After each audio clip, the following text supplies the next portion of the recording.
ԵԱՏՄ-ն ակնկալում է, որ Հայաստանը մինչև դեկտեմբեր հանրաքվե անցկացնի եւ հստակ ընտրի, մնում է տնտեսական այդ դաշինքում, թե եվրոպական ուղին է բռնում։ Եվրասիական բարձրագույն տնտեսական խորհրդի դեկտեմբերին կայանալիք նիստի ընթացքում Հայաստանի հարցը քննարկման է դրվելու, ասել է Ռուսաստանի փոխարտգործնախարար Միխայիլ Գալուզինը։ Իմ պատկերացմամբ Ռուսաստանի դիրքորոշումը շատ հստակ է։ Եթե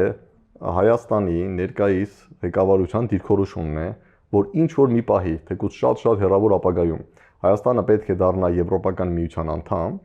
անկախ նրանից այդ process-ը տևելու է 20, 30 թե 40 տարի, Ռուսաստանը չի ցանկանում, որպեսզի այդ process-ի ընթացքում, այդ առաջիկա 10, 15, 20 տարիներին, այսպես ասենք, Հայաստանը կարողանա օգտվել Ռուսաստանի հետ հարաբերություններում որոշակի տնտեսական արտոնություններից, սկսած էժան էներգակիրներից, վերջացրած առանց մաքսային մուտք ռուսական շուկա։ Հայաստանի խորհրդարանական ընտրություններից առաջ Ռուսաստանը սկսում է սահմանափակել հայկական մի շարք ապրանքների մուտքն իր շուկա, պատճառաբանելով որակական անհամապատասխանությամբ։ Մայիսի 30-ից Ռոսսելխոզնադզորը ժամանակավոր սահմանափակում է թարմ լոլիկի, վարունգի, պղպեղի, կանաչ մշակաբույսերի եւ ելակի ներմուծումը։ Հունիսի սկզբին արգելում նաեւ Հայաստանից հնդավոր պտղատու մշակաբույսերի, սմբուկի, կարտոֆիլի ու չրերի ներմուծումը Ռուսաստանի Դաշնություն։ Սրանց հաջորդում է մի շարք ընկերությունների ձկնամթերքի եւ ջերմուկ ջրի արտահանման սահմանափակումը։ Այս ամենը լուրջ հետևանքներ է առաջացրել։ Գյուղմթերքի իրացման խնդիրը հայ արտադրողների նոր շուկաներ փնտրելու հարցի առաջ է կանգնեցրել։ Հնարավոր պատժամիջոցների ցանկը սակայն ավելի լայն է՝ ավիափոխադրումների արգելք, ֆինանսական փոխանցումների արգելք, գազի գնի բարձրացում կամ մատակարարումների կասեցում։ Վերջերս ես մի թիվ հանդիպեցի, որ առնվազն 70-ից 80 հազար Հայաստանի քաղաքացիներ դեռ շարունակում են գնալ սեզոնային աշխատանքի Ռուսաստան։ Օրինակաբար նրանց համար ռուսական աշխատաշուկայի փակում, ինչը նշանակում է ոչ միայն 80,000 մարդ է զրկվում եկամտի աղբյուրից, այլ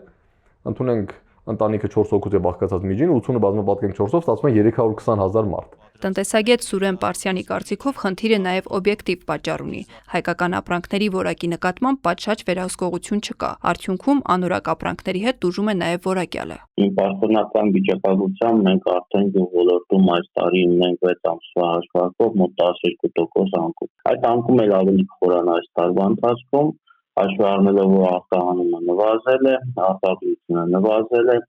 ջերմոցային տնտեսությունների շատերը ունեն բավական լուրջ ֆինանսական խնդիրներ, այդ խնդիրները ավելի են շարունակվելու հաջորդ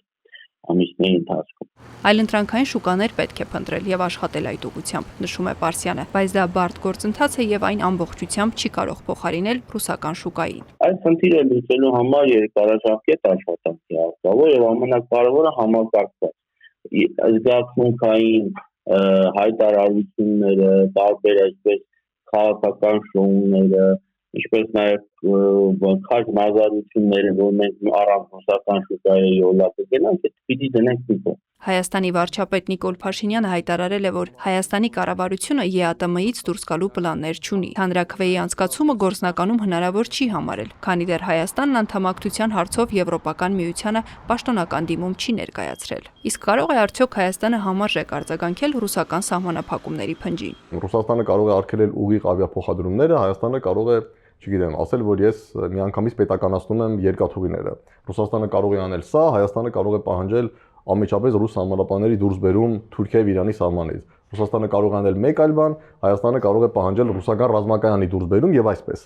Բայց ամեն դեպքում, երբ որ համեմատում ես պետությունների ներուժները Ռուսաստան եւ Հայաստան, ինձ թվում է Ռուսաստանում վստահ են, որ իրենք այս էսկալացիոն աշխարհում միշտ ունեն առավելություն։ Այսինքն կգա մի պահ, որտեղ Ռուսաստանը կասի լավ, եթե դու այսպես անես, ես սա կանեմ եւ այդտեղ արդեն Հայաստանը պատասխան քայլ չի ունենա։ Եվրասիական տնտեսական միության մասին պայմանագրի 118-րդ հոդվածի համաձայն անդամ պետությունը կարող է կամավոր դուրս գալ ԵԱՏՄ-ից, այդ մասին գրավոր ծանուցելով պայմանագրի ավանդապահին 12 ամիս առաջ։ Միևնույն ժամանակ ԵԱՏՄ պայմանագիրը չի նախատեսում միակողմանի կասեցման կամ անդամ պետությանը միությունից հեռացման մեխանիզմներ։ Այս մասին Ինտերֆաքսին հայտնել է Ռուսաստանի Դաշնության փոխվարչապետ Ալեքսեյ Օվերչուկը։ Այսինքն անդամակցության սառեցման կամ հարկադիր հեռացման մեխանիզմները բացակայում են։